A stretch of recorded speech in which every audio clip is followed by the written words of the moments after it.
Muchas gracias. Es muy difícil hablar después de Andrea Meroy y después de Antonio Gili, y sobre todo hablar en español. Pero no hablo una palabra de portugués, me excuso y hablaré en español. Obrigado. La aprendí ayer.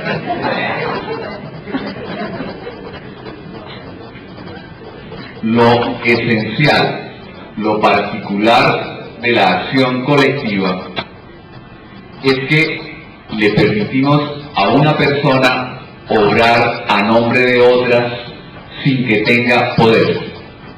Eso es la característica esencial que la hace distinta de las demás acciones. En este caso, podríamos decir que lo normal es que los derechos de la comunidad sean representados por el Estado, por el Procurador de la República, por el Ministerio Público y no por un ciudadano. Y en el caso del grupo de víctimas, lo normal es que cada víctima le otorgue poder a un abogado para que ese abogado lo represente. Entonces, nacen las acciones colectivas para legitimar, para autorizar a una persona que, sin tener poder de las víctimas o sin ser ministerio público, pueda formular peticiones a nombre de otras. ¿Por qué? Que es muy importante reflexionarlo, autorizamos lo anterior. ¿Por qué se permite que una persona obre a nombre de otras sin tener poder o sin ser funcionario del Estado? Se permite porque el Estado tiene interés en la defensa de los derechos colectivos. Porque se supone que el derecho colectivo es más importante que el derecho individual. Y por esa razón, el Estado está particularmente interesado en que cualquier persona pueda defender el derecho colectivo. Eso entonces, en relación con cuál es el interés de que se haga lo anterior. Las acciones colectivas no están establecidas para agilizar el proceso o para hacerlo más eficaz. Están establecidas por la importancia, repito, del derecho colectivo. Y hablamos de dos tipos de acciones distintas, unas que en Estados Unidos se denominan injunction y otras que son acciones colectivas. Las primeras, que se refieren a la defensa de los derechos colectivos difusos. Ejemplo, el derecho al medio ambiente. Entonces, legitimamos a cualquier persona para que le pida al juez que tome medidas para garantizar el derecho colectivo al medio ambiente. En ese caso, el ciudadano, cualquier ciudadano, puede acudir al juez a decirle, por ejemplo, cierre una fábrica que está contaminando, o impóngale controles a esa fábrica para que no contamine. Está defendiendo un interés colectivo que pertenece a la comunidad porque, repito, el Estado está interesado en defenderlo. Pero igualmente, cuando un hecho le ha causado un daño a un número masivo, a un número grande de víctimas, también la ley legitima o le permite a una persona, a cualquier miembro de ese grupo, le permite pedir, reclamar el perjuicio para todos. ¿Por qué razón se hace lo anterior? Se hace lo anterior porque también en este caso el Estado está interesado en defender los derechos colectivos y particularmente los derechos de los consumidores. La acción de grupo se instaura, por lo menos en nuestro país, por esa razón. Se considera que cuando una empresa grande le causa daños a una gran cantidad de consumidores, daños que en muchas ocasiones son pequeños o moderados, esos consumidores no iniciarán el proceso, porque tienen unos grandes costes y los resultados son muy pequeños.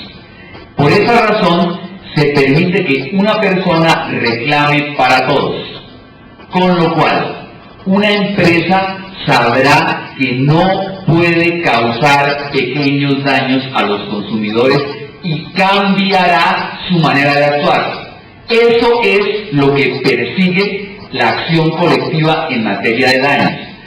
Y eso se ha logrado. Hoy en Colombia las empresas no causan pequeños daños y no los causan impunemente, porque saben que cualquiera podrá reclamar para todos y que en ese caso deberán afrontar condenas muy cuantiosas. En el primer tipo de acciones, en la acción colectiva, en el ejemplo que daba del ciudadano que le dice al juez cierre la fábrica, ¿qué es lo que hace el juez? Y hay que entender el papel del juez para conocer cuáles son sus poderes. El juez garantiza o hace efectivo un derecho colectivo que está siendo vulnerado. En realidad, en este caso, el juez sustituye a la administración, reemplaza al gobierno. El poder ejecutivo era el que debía cerrar la fábrica, era el que debía tomar la medida. Como el poder ejecutivo no lo hace, se establece una acción para que el ciudadano le pida al juez que directamente tome una acción que en realidad debió tomar el gobierno. En este caso, en esta acción que se llama en Colombia acción popular, se convoca al proceso a la entidad pública, llamamos, encargada de proteger el derecho. Se hace una cosa que se llama pacto de cumplimiento, que es totalmente distinta a la audiencia de conciliación, porque este no es un proceso judicial. Aquí no hay dos partes, un demandante y un demandado y un juez imparcial que vaya a resolver un conflicto intersubjetivo de intereses. Aquí el juez obra simplemente como garante, obra como le va a dar una orden a la administración de que haga algo. En realidad, en el proceso, el convocado es el infractor. Y vamos a adelantar un proceso contra el infractor para ordenarle a él garantizar el derecho colectivo. O garantizar no, dejar de vulnerar, dejar de atacar el derecho colectivo. En la sentencia, que le llamamos sentencia, el juez no resuelve el conflicto, el juez simplemente impone una obligación de hacer. Dice la ley, el juez impondrá una obligación de hacer. Diga, póngale un filtro, cierren la fábrica, da una orden, no resuelve un conflicto, da una orden.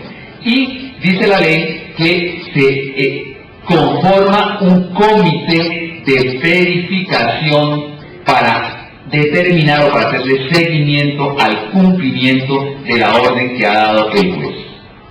En síntesis, termino aquí con esta parte, el juez no cumple funciones jurisdiccionales. Los españoles dicen las funciones no jurisdiccionales atribuidas a los jueces, porque la esencia del juez es resolver conflictos. Y el juez aquí no está resolviendo un conflicto, está simplemente sustituyendo a la administración. Lo que nos preguntamos aquí es esto. Teniendo claro cuál es el papel del juez, nos preguntamos, ¿esto es bueno o es malo? Esa es la pregunta que nos vamos a hacer.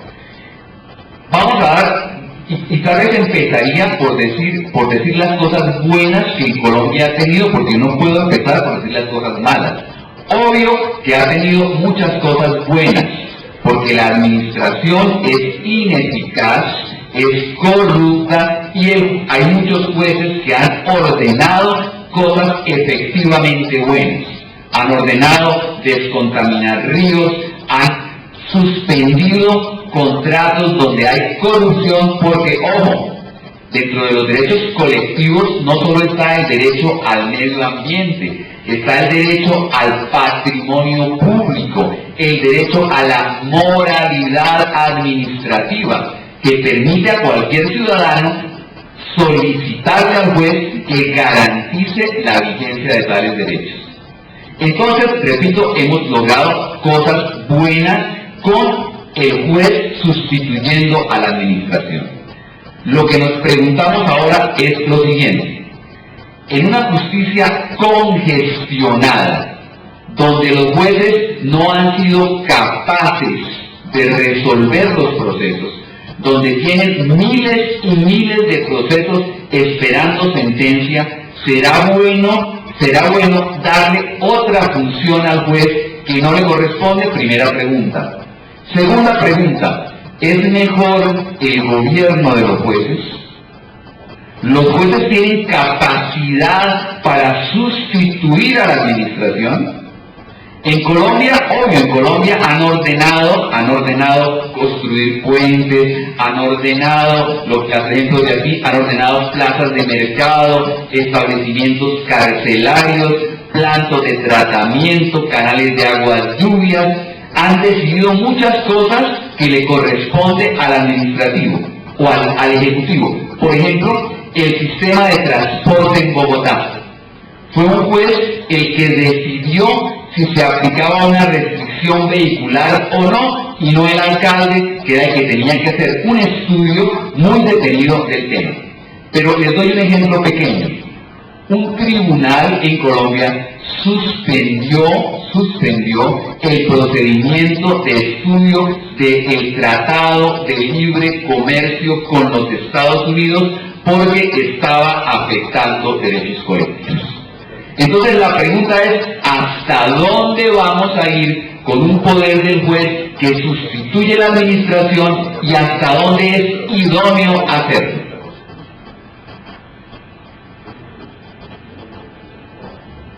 Y en el campo del proceso, digamos que lo anterior a la opinión, en el campo del proceso, ¿qué es lo que ocurre?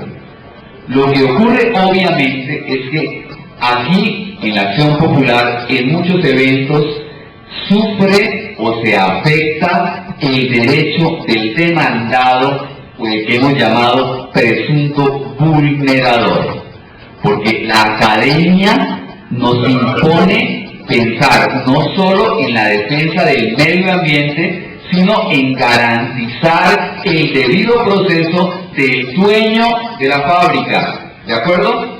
Ese dueño de la fábrica, en nuestro ejemplo, si la administración, si el gobierno hubiera actuado, tendría que haberle seguido en su contra una actuación administrativa. Iniciarle una actuación, decirle, señor, usted está contaminando, si sigue haciéndolo, le voy a cerrar la fábrica. Le hace un proceso administrativo, una actuación administrativa. Al final de la actuación, profiere una resolución, lo sanciona. El dueño de la fábrica tiene la oportunidad de recurrir esa sanción, tiene la oportunidad de demandarla ante el juez administrativo, que podrá decir es legal o es ilegal, y si es ilegal tendrá que condenar al Estado a pagarle perjuicios, porque puede que el Estado le haya cerrado ilegalmente la fábrica, ¿de acuerdo? Y solo hasta ese momento tendremos una sentencia que hace tránsito a cosa juzgada. Pues bien, en la acción colectiva, la decisión del juez, que la toma, recuerden, como administrador, porque en realidad obra como administrador, la llamamos sentencia y hace tránsito a cosa juzgada, ¿de acuerdo? Luego le estamos vulnerando todos los derechos a ese dueño de la fábrica. El juez no tiene en cuenta, por ejemplo, que el dueño de la fábrica tenía una licencia, que tenía un derecho adquirido, y por este camino podemos estar violando y desconociendo los derechos de ese vulnerador en quien tenemos que pensar. En lo que tiene que ver con la acción de grupo, con la acción colectiva para reclamar daños, a la cual se refirió muy bien el profesor Giri en la exposición anterior. Yo simplemente debo retomar sus palabras para señalar que lo esencial de la acción de grupo, lo esencial es que esa persona, ese representante, estoy hablando del caso de muchas víctimas que van a ser representadas por uno solo, ese representante del grupo de las víctimas debe ser idóneo. Y esa idoneidad debe estudiarse al momento de iniciar el proceso. Pero ¿qué comprende la idoneidad? Comprende experiencia en acciones colectivas. Él va a representar a muchas personas, intereses valiosísimos. Necesitamos que haya capacidad para financiar la acción, que nos demuestre cómo va a financiar la acción, como lo decía Giri. Pero en nuestros ordenamientos, es muy difícil que un juez rechace la demanda de un abogado, por ejemplo, porque diga, usted no demuestra que tiene capacidad financiera para adelantar la acción. Porque seguramente ese abogado va a iniciar un amparo y va a decir, me están violando el derecho al acceso a la justicia, y entonces la justicia va a ser para abogados ricos y no para abogados pobres, y va a ser muy difícil controlar eso al principio. Pero debe controlar. Lo que ha ocurrido es que no se ha hecho ese control. En nuestro país ese control no se hace. Cuando no se hace ese control y cuando el abogado del grupo es incapaz o no es idóneo, lo que ocurre es que el juez se convierte en un coayudante del demandante. Y el juez entonces empieza a darle cosas que el demandante no ha pedido, o sea, modificar las pretensiones. Empieza a decretar pruebas de oficio que el demandante no ha pedido. Y termina siendo el juez, en lugar de ser, en este caso sí debe ser imparcial y tener dos partes y decidir como un tercero frente a ellos, termina siendo un ayudante del grupo, porque el grupo está mal representado. Con lo cual estamos obviamente violando los derechos del demandado, porque el demandado no va a tener un juez imparcial que falla su proceso, sino que va a tener a un juez que coadyuva al grupo, que le ayuda al grupo, y eso no es proceso judicial. Ahora bien, Giri hacía referencia a que en el Brasil eso se superaba diciendo que el proceso judicial había cosa juzgada solamente cuando la sentencia es favorable al grupo y no cuando no es desfavorable.